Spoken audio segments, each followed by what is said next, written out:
बिस्मिल्लाहिर्रहमानिर्रहीम। अस्सलाम वालेकुम नाजरीन, बहुत सारी बीमारियां इंसान को 3 वजूहात की बिना पर लगती हैं।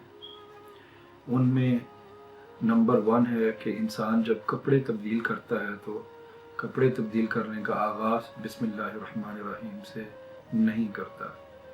दूसरे नंबर पर बैतुल खला में जब जाता है या टॉयलेट में जब जाता है तो बैतुल खला में जाने की दुआ नहीं पढ़ता, जिनसे नापाक जिन्नात वो इंसान को तकलीफ़ पहुंचाते हैं।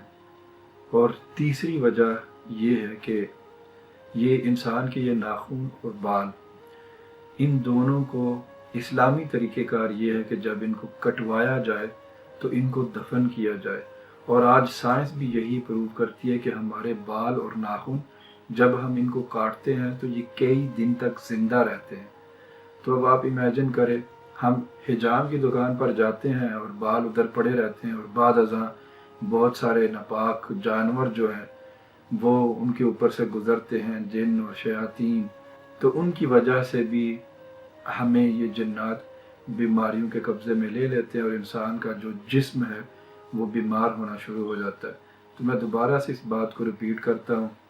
नंबर 1, जब इंसान कपड़े तब्दील करता है, करने से पहले बिस्मिल्लाहिर्रहमानिर्रहीम पढ़नी चाहिए। दूसरे नंबर पर जब बैतुल खला के लिए जाए तो टॉयलेट में जाए तो जाने से पहले जो वहाँ जाने की दुआ है वो उसको पढ़े, अल्लाहुम्मा इन्नी अऊज़ु बिका मिनल खुबुसी वल खबाइस।